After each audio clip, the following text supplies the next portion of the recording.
इंधनाची वाढती गरज आणि त्या प्रमाणात होत नसलेला पुरवठा लक्षात घेऊन पुण्यातील अग्नी अॅग्रो बायोमासच्या वतीने पर्यावरणपूरक कोळशाची निर्मिती करण्यात आली आहे. सामान्य माणसाला हा कोळसा अगदी परवडण्याच्या दरात उपलब्ध करून देण्याचा या कंपनीचे संचालक बाळासाहेब दिघे आणि विनायक गोडसे यांचा निर्धार आहे. या कोळशाचे सर्वात मोठे वैशिष्ट्य म्हणजे टाकाऊ बाबींतून याची निर्मिती करण्यात आली आहे. पालापाचोळा तसेच शेतामधील पिके काढल्यानंतर उरणारा काडी, कचरा, पाने यामधून या कोळशाची निर्मिती करण्यात आली आहे. टाकाऊ, टिकाऊ आणि तेही ऊर्जा पुरवणारे हे उत्पादन 2 वर्षाच्या संशोधनानंतर सिद्ध करण्यात आले आहे. या संदर्भात पत्रकार परिषदेमध्ये माहिती देताना अशोक दिघे म्हणाले, सामान्य माणसाला सध्या इंधनाच्या टंचाईला तोंड द्यावे लागत आहे. रॉकेल मिळत नाही, गॅसचा तुटवडा. अशा परिस्थितीत सामान्य माणसांपुढे शेगडीचा पर्याय उपलब्ध असला तरी त्यासाठी लागणारा कोळसा महागच आहे. पुन्हा हा कोळसा पर्यावरणपूरक नाही. त्यासाठी सामान्य माणसाच्या खिशाला परवडेल असा कोळसा आम्ही तयार केला आहे. थोर गणेश भक्त कैलासवासी तात्यासाहेब गोडसे यांनी सामान्य माणसाला उपयोगी पडेल असे उत्पादन तू तयार कर असे मला सुचवले. त्यांचे पुत्र विनायक गोडसे यांची मला मदत होते. त्यांचे सहकार्य आणि माझ्या मुलाचा माझ्या कल्पनेला असलेला पाठिंबा यामुळे मी प्रॉडक्ट निवडले. मी चीनला गेलो असताना तेथे असा टाकाऊतून टिकाऊ इंधन तयार करण्याचा उपक्रम बघितला. हे तंत्रज्ञान भारतात आणण्याचा निश्चय करून ही सर्व मशिनरी आम्ही आयात केली. सुरुवातीला भारतीय गरजा आणि येथे उपलब्ध असलेला कच्चा माल आणि आम्हाला हवे असलेल्या दर्जाचा कोळसा बनवायला अडचणी येत होत्या. चीनी कंपनीशी सतत सल्लामसलत करून भारतीय वातावरणात चालणारे, टिकणारे आणि सामान्यांना परवडेल असा कोळसा बनवण्यात आम्ही यशस्वी झालो. सध्या बाजारात उपलब्ध असणाऱ्या या प्रकारच्या कोळशाच्या गटात आमचा कोळसा इंधन म्हणून जास्त चांगले काम करतो.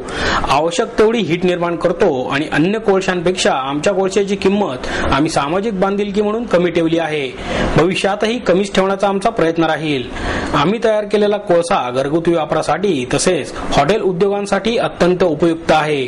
ब्रिकवेटच्या आकारात उपलब्ध असणारा हा कोळसा 20 मिलीमीटर पासून 85 मिलीमीटर पर्यंतच्या आकारात उपलब्ध असल्याचेही दिघे यांनी सांगितले. ऍग्रिकल्चरल वेस्ट मधून तयार होणाऱ्या या कोळशामुळे वृक्षतोड थांबून पर्यावरणाचे रक्षणच होणार आहे. हा कोळसा तयार करताना कोणताही रासायनिक घटक न मिसळता आवश्यक तेवढी धग मिळवण्यात आम्हाला यश आल्याचेही दिघे यांनी सांगितले. मध्यंतरी चीनहून आलेल्या उद्योजकांच्या शिष्टमंडळाने आमच्या कारखान्यास भेट देऊन आम्ही तयार केलेल्या कोळशाच्या दर्जाबाबत समाधान व्यक्त केले आहे. हा प्रकल्प पुण्यापासून 30 किलोमीटर अंतरावरील सांगवडे या खेड्यात यासाठी उभारला आला असून या कारखान्यामुळे ग्रामीण भागातील कष्टकरी महिलांना रोजगाराचे नवे साधन उपलब्ध झाले आहे. ग्रामीण भागातच रोजगाराचे साधन उपलब्ध व्हावे यासाठी आम्ही मूलभूत सोयी सुविधांची अडचण असतानाही हा कारखाना तेथे जाणीवपूर्वक उभारल्याचे दिघे आणि गोडसे यांनी यावेळी सांगितले. ग्राहकाला कमीत कमी खर्चात उपलब्ध होणाऱ्या या इंधनामुळे शहरातील कचऱ्याची समस्या सुटण्यासही मदत होणार आहे. सध्या आम्ही 20 टन कोळशाची निर्मिती करत आहोत. येत्या काही महिन्यात या युनिटमध्ये 3 शिफ्टमध्ये काम सुरू होईल आणि लवकरच एक दुसरे युनिटही सुरू होईल. ग्राहकांची मागणी पूर्ण करण्यासाठी आम्ही आवश्यक ते नियोजन केले असल्याचेही दिघे यांनी सांगितले.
300 ग्रॅम 3 रुपयाला आहे. 300 ग्रॅम 3 रुपयाला. एवढ्या ह्याच्यावर 4 माणसाचा स्वयंपाक होऊ शकतो. म्हणजे याला फक्त 3 रुपये खर्च आला.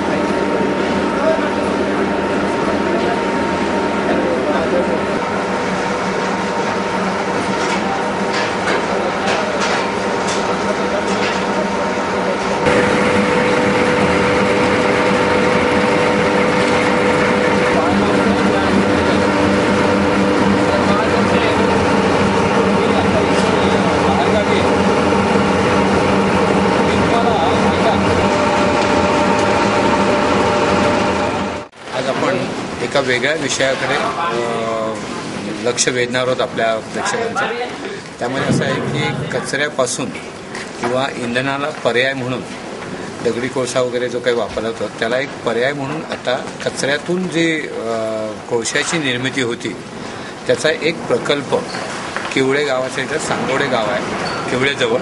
त्या ठिकाणी बाळासाहेब दिघे आणि विनायकराव गोडसे यांनी तो प्रकल्प सुरू केलेला आहे. त्याच्याबद्दलची आपण विस्तृत स्वरूपामध्ये माहिती घेत आहोत. ते आपल्याविषयी बोलतील. अग्नी ॲग्रो बायोमास फ्युअल मुक्काम पोस्ट सांगवडे या ठिकाणी आम्ही हा कोळसा निर्मितीचा प्रकल्प सुरू केलेला आहे. ह्या कचऱ्यापासून किंवा झाडाचा पाला पाचोळा आणि थोडक्यात सर्व प्रकारचं ॲग्रिकल्चर वेस्ट ह्याच्यापासून आम्ही त्याच्यावरती प्रक्रिया करून गृह वापरासाठी किंवा घरच्या इंधनासाठी म्हणजे शेगडी असेल किंवा बंब असेल किंवा आपली हॉटेलची शेगडी असेल किंवा हॉटेलची तंदूर भट्टी असेल इत्यादी करता वापरासाठी. आणि सध्या जे काही रॉकेल टंचाई गॅस टंचाई ह्याच्यावरती एक पर्याय म्हणून आम्ही हा प्रकल्प सुरू केलेला आहे. परंतु ह्या प्रकल्पामागची जी काही कल्पना आहे ती कल्पना आम्हाला आमचे स्वर्गीय तात्यासाहेब गोडसे यांनी मला दिलेल्या प्रेरणेतून आम्ही ही कल्पना पुढे उदयास आणली. त्याकरता बराचसा अभ्यास केला. त्याकरता आम्ही चायनामध्ये वगैरे फिरलो. मग तिथं ह्याला आम्हाला एक पर्याय मिळाला की ह्या अशा प्रकारच्या मशीन्स आहेत. त्या मशीन वापरून ह्या प्रकारचा सर्व ॲग्रिकल्चर वेस्टमध्ये टाकला तर त्याचा चांगल्या प्रकारचा इंधनाला उपयुक्त असा कोळसा तयार होतो. त्या तयार झालेल्या कोळशामध्ये कोणत्याही प्रकारचं मिश्रण नाही. रासायनिक केमिकल वगैरे कोणत्याही प्रकारचं मिश्रण त्यामध्ये आम्ही घेतलेलं नाही. त्यामुळं हा कोळसा कुणीही अगदी निर्विघ्नपणे घरच्या वापरासाठी वापरू शकता, हॉटेलच्या वापरासाठी वापरू शकता किंवा इंडस्ट्रीयल वापरासाठी हा मोठ्या प्रमाणात आमचा कोळसा जातो आणि जाऊ शकतो. हे करत असताना आम्ही आमच्या तात्यासाहेबांनी जे काही आम्हाला काही 4 शब्द चांगले सांगितले होते की समाजासाठी किंवा सामान्य करता असामान्य लोकांकरता किंवा असामान्य लोकांमधून सामान्य लोकांकरता काही जे तुला करता आलं मोठ्या प्रमाणात की जे उपयोगी येईल समाजाच्या अशा प्रकारचं तू काहीतरी उद्योग कर असं आम्हाला दोघांना त्यांनी त्यावेळी जे सांगितलं त्यातून आम्ही ही प्रेरणा घेतली आणि त्याच्यातून हा आम्ही प्रकल्प सुरू केला आहे. परंतु हा प्रकल्प सुरू करत असताना आमच्या मनामध्ये एक गोष्ट वारंवार येत होती की हा प्रकल्प कोणत्या एरियात करावा. कारण ॲग्रिकल्चर वेस्ट आम्हाला कुठे मिळणार मोठ्या प्रमाणात तर ते खेडोपाडीच मिळू शकतं ग्रामीण भागामध्ये शहरी भागामध्ये नाही. तर मग ग्रामीण भागामध्ये आम्ही तो प्रकल्प शोधत असताना आम्ही या मुक्काम पोस्ट सांगवडे या ठिकाणी आम्ही ही जागा आम्हाला उपलब्ध झाली. या इथल्या गावातले सर्व लोक आम्हाला सगळा शेतातला पाला पाचोळा सगळं काही आणून देतात.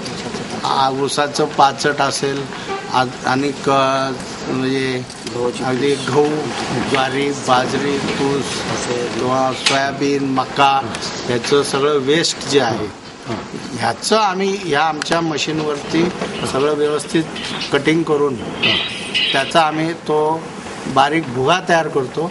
तो भुगा मशीनमध्ये टाकतो आणि त्या भुग्यापासून जो काही कोळसा आम्ही तयार करतो तो कोळसा सर्वांना उपयुक्त आहे. आजच्या जमान्यामध्ये म्हणजे जे काही आता गॅस टंचाई, रॉकेल टंचाई, रॉकेल महाग असूनही मिळत नाही अशी बऱ्याच लोकांची ओरड आहे. परंतु आणि त्यांचे जे काही रेट्स वगैरे आहेत ते रेट सुद्धा खूप रेट आहेत आणि एवढे रेट देऊन सुद्धा मिळत नाही. रॉकेल मिळत नाही, गॅस मिळत नाही. तर आम्ही हे सर्व करत असताना आणखी एक त्याच्यामध्ये असा एक हे केला की कमीत कमी पैशामध्ये म्हणजे कमीत कमी कोळशामध्ये तुमचा स्वयंपाक झाला पाहिजे. तर आम्ही एक असं काही एक त्यामध्ये हे केलं की साधारणतः 3 ते 3.5 रुपयाच्या कोळशामध्ये तुमचा 4 माणसांचा एक वेळचा स्वयंपाक होऊ शकतो. 3 रुपयाला तो स्वयंपाक पडतो. हा म्हणजे तुम्हाला 3 रुपयाचं इंधन त्याला वापरलं. 3 रुपयाच्या इंधनमध्ये तुम्ही एक वेळचं 4 माणसांचं तुम्ही स्वयंपाक करू शकता. अशा प्रकारे ज्यावेळी आम्ही हे सगळं करतोय त्याला आम्हाला लोकांकडून मोठ्या प्रमाणावरती रिस्पॉन्सही मिळतोय की आम्हाला कोळसा द्या. अनेक ठिकाणी आम्हाला लोक सांगतायत की आम्हाला डीलरशिप द्या, आम्हाला हे भरपूर स्टॉक द्या. कारण बरेच लोक काही जणांनी शेगडी निर्माण केलेली आहे पण तुझ्या शेगडीला लागणारा कोळसा आहे, रॉ मटेरियल त्यांच्याकडे ते उपलब्ध नाही, त्यांच्याकडून तो कोळसा उपलब्ध नाहीये. आमच्याकडं त्यांच्या शेगडीसाठी सुद्धा मोठ्या प्रमाणात कोळसा उपलब्ध आहे आणि आम्ही तो सगळा त्यांना देखील पुरवू शकतो. मला सांगा की औद्योगिक क्षेत्रामध्ये मोठमोठ्या कंपन्यांमध्ये ज्या ठिकाणी बॉयलरांचं प्रज्वलित असतं, बॉयलर प्रज्वलित करतात त्याच्यासाठी सुद्धा हा कोळसा उपयुक्त ठरेल का? त्यांना तर तो कोळसा खूप मोठ्या प्रमाणात लागतो. आमच्याकडे तो जवळजवळ एका कंपनीला मिनिमम 30-40 टन पर डे इतक्या प्रमाणात लागतो हा कोळसा. आणि त्यांना काय आम्हाला पुरवायचं नाहीये. इंडस्ट्रीयल लोक ते सधन असतात. आम्हाला गोरगरिबांसाठी हा कोळशाचा त्यांच्यापर्यंत पोहोचावा, त्यांना त्याचा उपयोग व्हावा याकरता आम्ही हे केलेलं आहे. प्रोडक्शन सुरू केलेलं आहे. त्याचा उपयोग सामान्यांना झाला पाहिजे ही आमची जी मूळ संकल्पना आहे. त्या संकल्पनेला आम्हाला कुठं बाधा येऊन द्यायची नाहीये. इंडस्ट्रीयल लोकांना खूप लागतो आमचा कोळसा. उलटा जो काही त्यांना आता जो कोळसा मिळतोय मार्केटमध्ये तो कोळसा त्या आमच्या कोळशाच्या दृष्टीने अतिशय निकृष्ट दर्जाचा कोळसा आहे आणि तो तात्काळ अर्ध्या तासात जळून खाक होतो. परंतु आमचा जो कोळसा आहे तो साधारणतः मिनिमम 2-2.5 तास तरी मिनिमम जळत राहतो. आम्ही प्रक्रिया करून जो कोळसा तयार केलेला आहे तो मिनिमम 2.5-3 तास तरी जळत राहतो. तुमच्या ह्या प्रकल्पामुळे ग्रामीण भागातल्या किती महिलांना किंवा किती लोकांना रोजगार उपलब्ध करून दिला आहे? पण आता आम्ही आमच्याकडची जी काही मूळ संकल्पना आहे त्यामध्ये आम्ही ग्रामीण भागातल्या महिला, बेरोजगार महिला असतील, आदिवासी महिला असतील, मागासवर्गीय महिला असतील, विधवा महिला असतील इत्यादींसाठीच आम्ही त्यांना जास्तीत जास्त प्राधान्याने काम या ठिकाणी पुरवतो. काय त्यांना त्यामुळे रोजगार मिळतो काय आणि त्यांना इतर वेळी जे शेतीची स्वतःची कामं असतील त्यावेळी देखील ते करू शकतात. परंतु ह्या ठिकाणी ज्या काम करणाऱ्या जे काही रोजगार किंवा मुलं आहेत किंवा महिला आहेत त्या इथं संपूर्ण वेळ कामच करतात आमच्या इथे आणि त्यांना त्याचा आम्ही व्यवस्थित मोबदला देखील देतो. विनायकराव, तुम्ही या क्षेत्राकडे कसे काय वळलात? या प्रकल्पाकडे आपण कसे वळलात? आदरणीय तात्यासाहेबांच्या संकल्पेमध्ये एक असा विषय होता की सर्वसामान्यांसाठी आपण काहीतरी करावं. तर आदरणीय भाऊ यांच्या नेतृत्वाखाली आम्ही हा प्रकल्प चालू केला की जेणेकरून आम्ही सर्वसामान्यांच्या पर्यंत पोहोचण्यासाठी कुठलं तरी माध्यम पाहिजे. तर ह्या माध्यमातनं आम्ही त्यांच्यापर्यंत पोहोचलो आहोत. आज बाबांची जी कल्पना होती की सामान्य माणूस जो आहे, सामान्य माणसासाठी आपण काहीतरी केलं पाहिजे.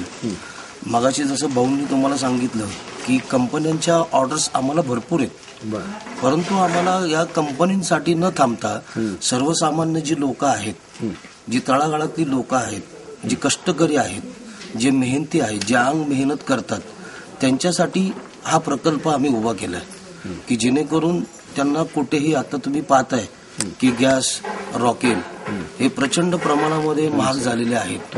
सर्वसामान्य लोकांच्या आवाक्याच्या बाहेर गेलेले त्याचे रेट्स आहेत, ते त्यांना परवडत नाहीयेत.